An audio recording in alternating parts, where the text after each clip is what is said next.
I wanted to speak on the general sense of myself that I had to conquer. Yeah, it was let's just say I didn't grow up the most confident. It's surprised. You would think we all come out of the womb with a sense of our power. No, this world practically beats insecurity into. It beats the damnation of the soul into. It beats all of that madness into. And I was largely divorced from my talents and my gifts until my late teens, where they just started peeking up like little buds. Meanwhile, I was also simultaneously told that we are supposed to hone those artistic gifts from the time that we are a small child in order to be worth anything. So I had a lot of programming to fight with and a lot to conquer in order to rise into a stronger sense of my ability and my inner genius, as the Greeks knew it to be, the gift of a liberated soul and a destiny realized. So I speak with a very strong voice when it comes to these matters, when it comes to telling people that, don't listen to what the world tells you about who you are, what you can be, all that you can accomplish. The world is largely idiotic. And I'm not saying this in a demeaning way. It's just that for the most part, the systems have been more programmed with ignorance than anything else, suppression of knowledge, and that doesn't breed well within a human community. It's a very interesting trajectory, path that we've been on. It's very, very interesting. I mean, it's different in observing it and actually being a part of it. There's a part of you when you're inside of it who it's hell. It's not easy. Battling the voices that we tend to accept as reality is quite difficult. But I had big dreams. I was always the dreamer. I was always the one who was clocked out in some other world, some fantasy about the future. And it's taken me a while to transmute that modality of my being into something that I now consider lucrative. But as with all of the things within myself, in the early stages of my life, it all felt like handicaps. Where I was coming from, what I had gotten into, the things that I only discovered later on. It's just, I want people to feel free to choose whatever they want to choose at whatever moment in their life they are called. We need to stop fearing the way things appear. We need to stop fearing in general. Fear is a very primitive emotion. I mean, yeah, it protects us, but most of the time it cripples us. We live in a very protected society in first world countries, so I've lived in South Africa, so I will not say that is the case for everywhere, but for the most part, the people who are free to no longer feel fear are still relishing in their fear. And on a primitive level, it's very instinctual. It's an instinctive emotion, but we don't get anywhere unless we tackle it head on and sort of kick it to the waist. And of course, all things in balance. We can't just throw away fear. I get it. I understand. We got our children to worry about, and you know, life is an inherently vulnerable thing that we must protect because it's a human's body and mind and self is quite fragile. But I'd like you to give me 10 examples of fear. I guarantee you only one of those out of recent examples is probably connected to your actual survival or the survival of someone close to you. The thing about modern society is, with all the comforts and protections that are imposed outside of us, we find new things to fear that don't actually correspond to any measure of our physical health or well-being. They just correspond to more and more abstract things that sort of get further and further removed from that which we have to fear. Like our financial well-being is often a product of fear that keeps someone stuck in a certain career position, or a fear of what someone will think of us keeps us stuck from opening up our walls and letting down our guards, or a fear of, what is another one? There's so many everywhere. A fear of messing up keeps us from taking on an artistic project that might bring out fullest colors. And there's such a battle. I don't think anyone is fully immune to the influence, the biological influence that fear imposes. I certainly face a lot of fears often. I think it's our relationship to fear, how we frame it within our mental model of the world, that really determines the influence it exerts. And we either command our fear or our fear commands us. It's very neat interplay. In most cases, with anything biological, it's always that way. Whether it's fear, lust, gluttony, you know the sins, those good old 7 sins. It just corresponds to biological urges, which we have the capacity to temper consciously with our prefrontal decision-making executive capacity. But a lot of people don't know how to do that. So they are more controlled by their sensual self. I'm like, no devil, son. That's you. That's all you. Sorry. But, yeah, I'm pretty big on personal responsibility when it comes to individuals in general. I mean, we all need to become more responsible for our lives and our personal being as a whole. And I don't know, I think it's tough love. We've been living in a reality that's not serving us, so it takes breaking out of that little bubble, which is sometimes uncomfortable. Sometimes uncomfortable to hear from people we don't want to hear from, and sort of rising into a new way of doing things. And yeah, it's not always easy. I don't ever think it'll be easy. I think it will get easier in the future because we will have systems that handle it. When you don't have a system for something societally, it's very difficult to address it. That's why it's so frustrating to see how many things we lack systems for. And oh Jesus, we think we're so advanced culturally, we're so technologically savvy, but we have no systems for so many areas of human potential that are just like decaying in the corner.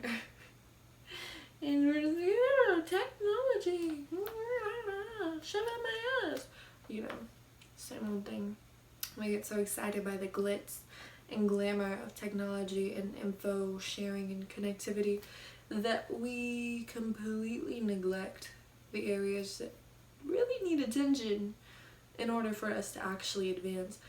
Technology is a wonderful accelerator.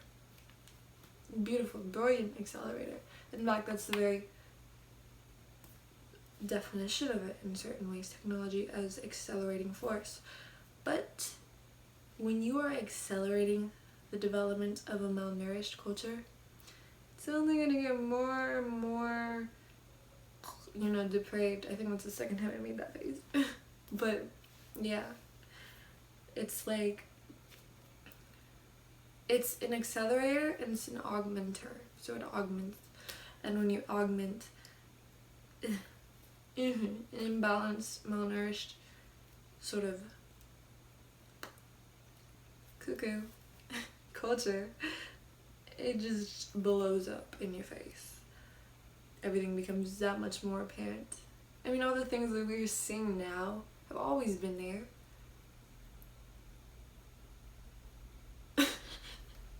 But we haven't really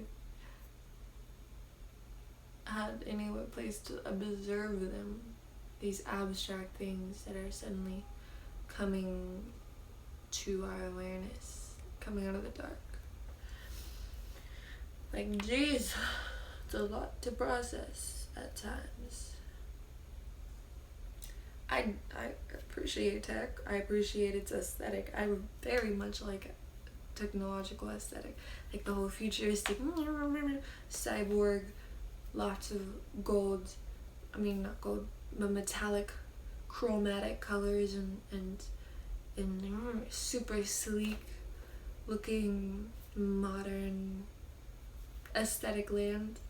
But I don't know, it's just an aesthetic that I appreciate. That doesn't mean I think it's the penultimate presentation of the world. It's got its allure, certainly. It's got a unique allure, almost like a transportive, I don't know, there's something so seductive about the idea of the future. So it's easy to get carried away in an aesthetic of the future. I don't even want to say aesthetic, but in the sort of model of the future that we have crafted as being solely built around tech.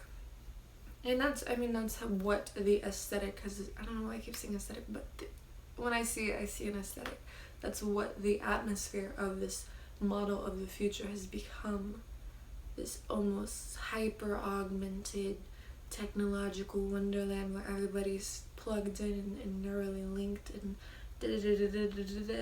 robots and crazy devices and weirdly modern institutions and flying cars. Back in the 50s, that was our idea of the future, flying cars. But that's more a projection of this idea that tech is our savior. Tech is not our savior, never will be. It may expand the possibilities of us, for us to express whatever it is we have to express. But when you have only a certain palette that you're working with, the paintbrush can't paint anything new just because it doesn't have the colors that are necessary to paint the whole picture. And I consider tech the paintbrush and the human culture and consciousness the palette of colors.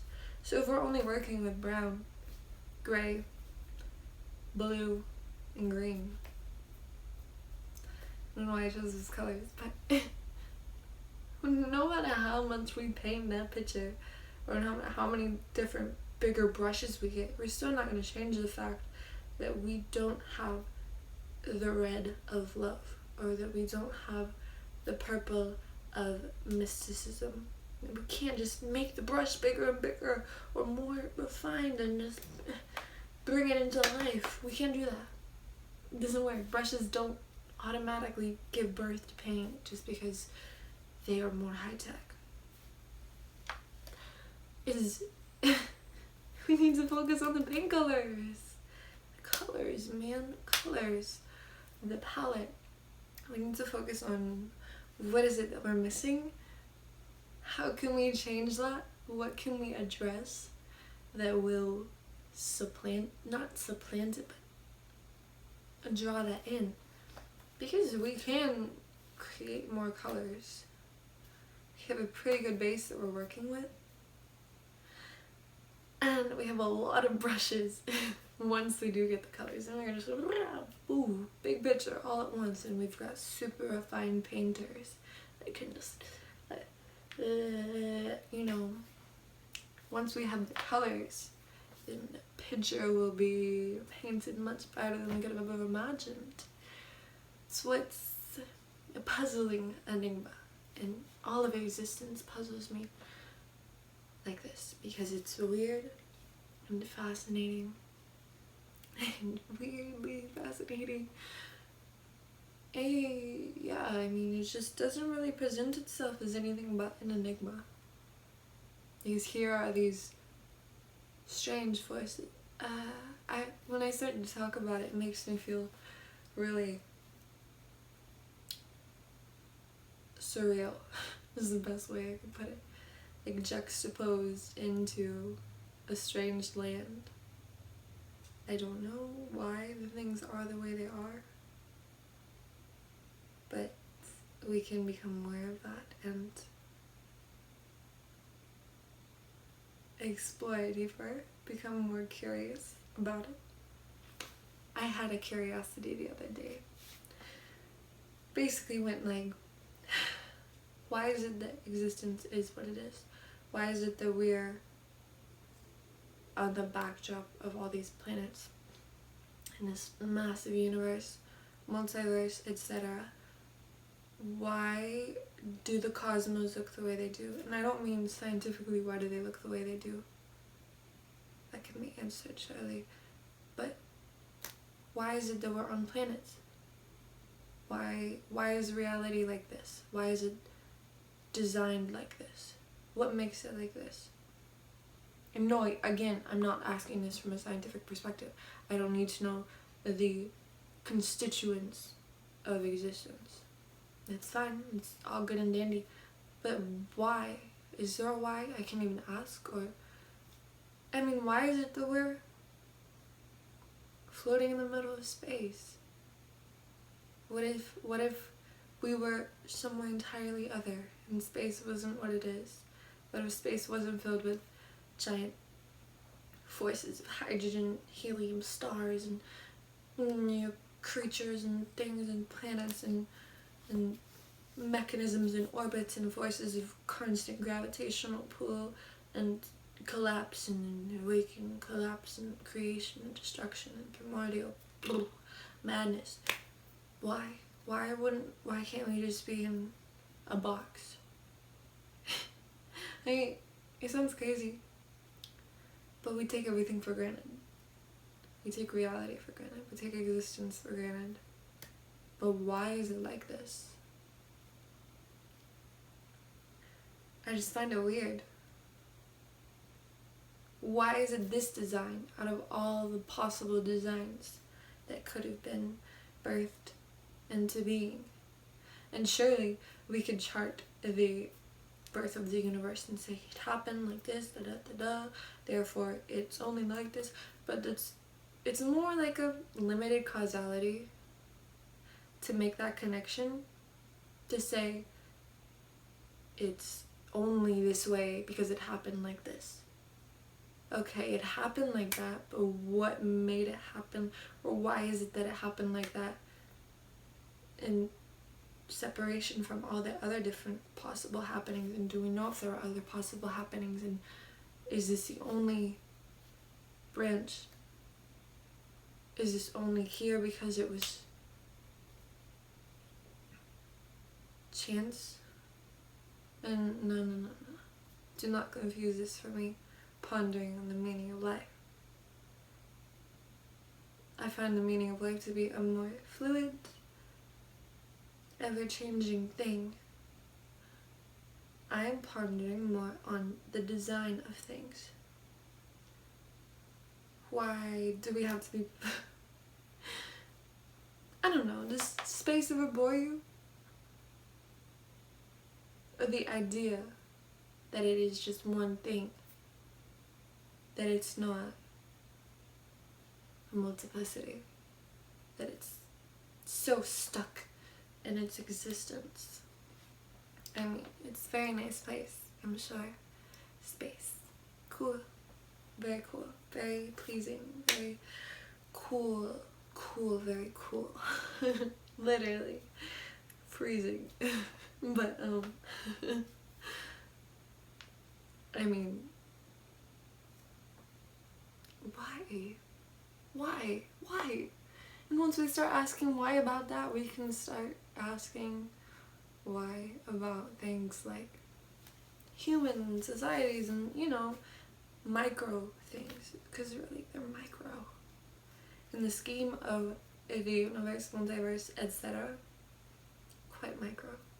We are micro. We are little. We are so little. Little creatures on a little planet in a little ball of massive soup. A soup of, I don't know what you want to call it. Swimming, floaty spheres. Oh, it's so musical. Man, I like existence. It's cool. I haven't been rambling. Basically, this is just me talking about something and just transferring into a whole nother realm, which I am prone to occasionally. Yeah. I think the future's a really cool place. But let's not be so quick to imagine it as any one certain thing. Let's really stretch the limits of our imagination and ponder what it can be. Ponder what brilliance we can birth into the world and potentially other worlds. And what will take us there, what will get us there, what will provide our children with the tools necessary to continue building upon this. Wait. Oh man, I forgot the noise. There you go. Peace, fuckers. Alien. Nada.